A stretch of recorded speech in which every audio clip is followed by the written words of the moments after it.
When I was invited to address this joint hearing, the refugee crisis was the greatest problem Europe faced. Since then, it has played a crucial role in bringing about what may prove to be an even greater calamity, Brexit. The vote for Brexit was a great shock to me, and I imagine to most people in this room. Last Friday morning, the disintegration of the European Union seemed practically inevitable. But as the initial disbelief wore off, something unexpected happened, and the tragedy no longer looks like a fait accompli. Over the past week, buyer's remorse has set in as the hypothetical became real. Sterling plunged, Scotland threatened to break away, and some of the working people who supported the Leave campaign have started to realize the bleak future that both the country and they personally face. Even the champions of Leave are retracting their pre-referendum claims about Brexit.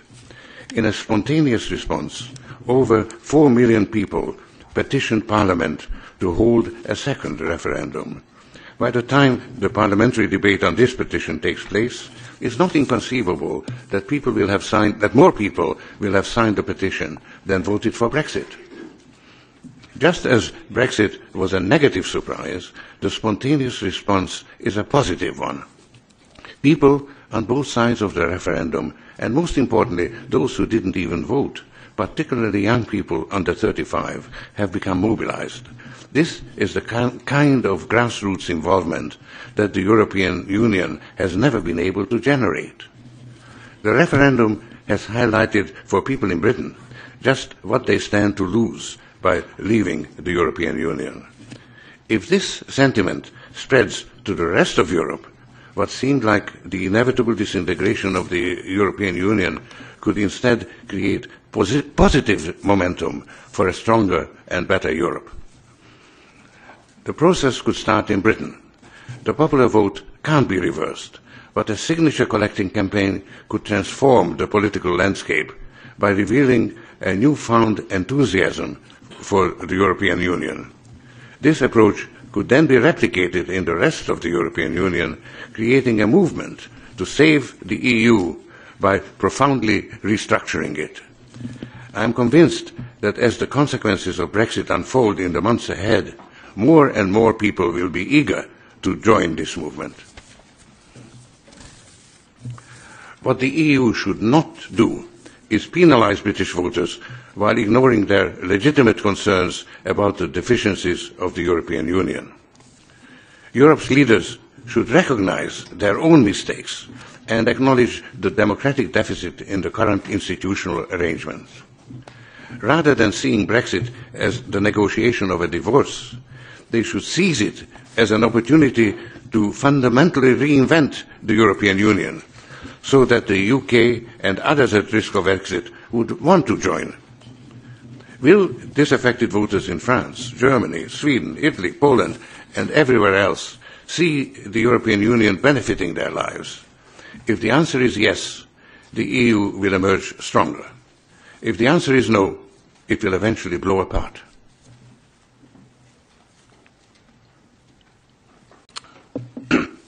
Unfortunately, Brexit has not only created an opening to reinvent the EU, it has also aggravated two looming dangers. First, it unleashed a crisis in the financial markets, comparable in severity only to 2007-8. This has been unfolding in slow motion, but Brexit is accelerating it. It's likely to reinforce the deflationary trends that were already prevalent. Given that its very survival is at stake, the EU should be putting all its available resources to use. And yet, the AAA credit of the Union has barely been deployed.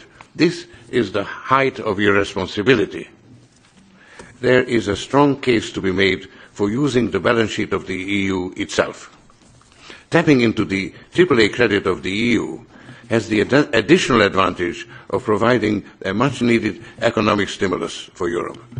With global interest rates at historic lows, now is a particularly favorable moment to take on such debt. Spending a large amount at the outset would make it much easier to manage immigration and will allow the EU to respond effectively to the most dangerous consequences of the crisis.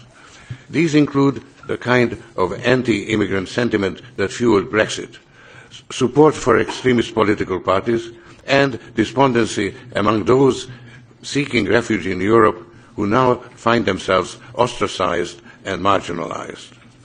Making large initial investments will help tip the economic, political and social dynamics away from xenophobia towards constructive outcomes that benefit refugees and host countries alike.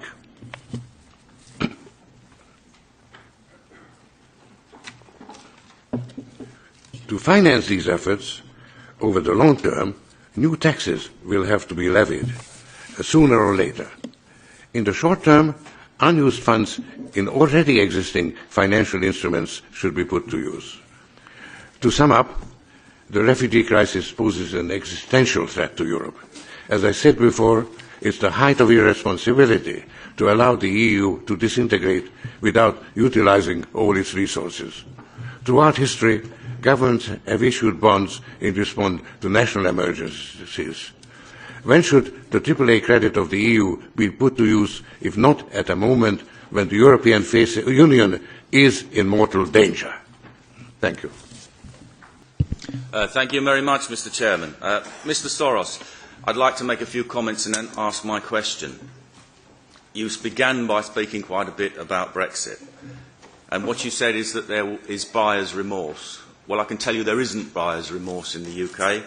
What there is a concerted propaganda effort by the media establishment, the political establishment and the banking and financial establishment to actually try and undermine the result of that referendum, which was very clear. I don't think that you actually get it.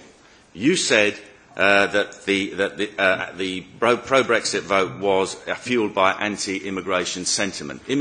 Over-immigration, uncontrolled immigration, unlimited immigration, which we've had now for many years in the UK, certainly played a part. But what this was really about was a pro-democracy vote. People in England and Wales, anyway, voted to get back democratic control of their country. Please try to understand that that's what it was really about.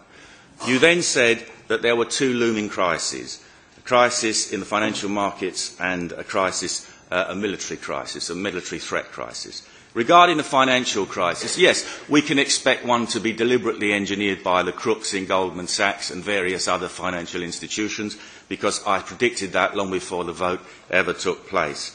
There is a real crisis looming, however, which has got nothing to do with Brexit.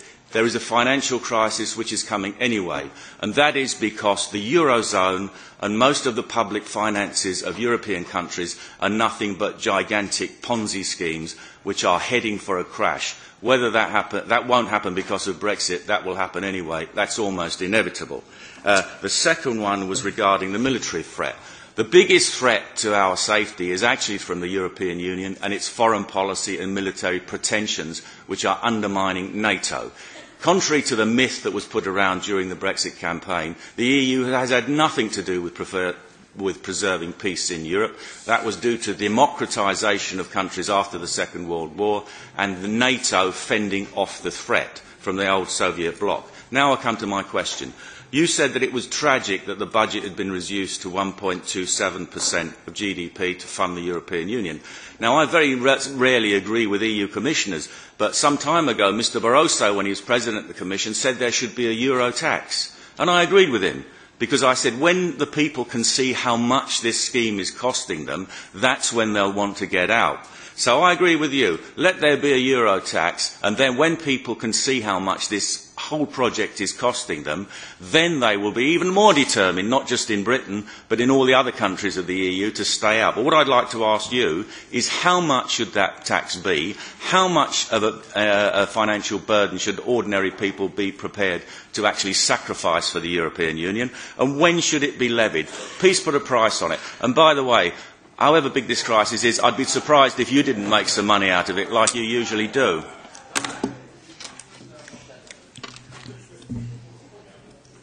You do need new forms of taxes eventually, but right now, when you've got unused resources, You need to use the untapped resources of the European Union and put people to work and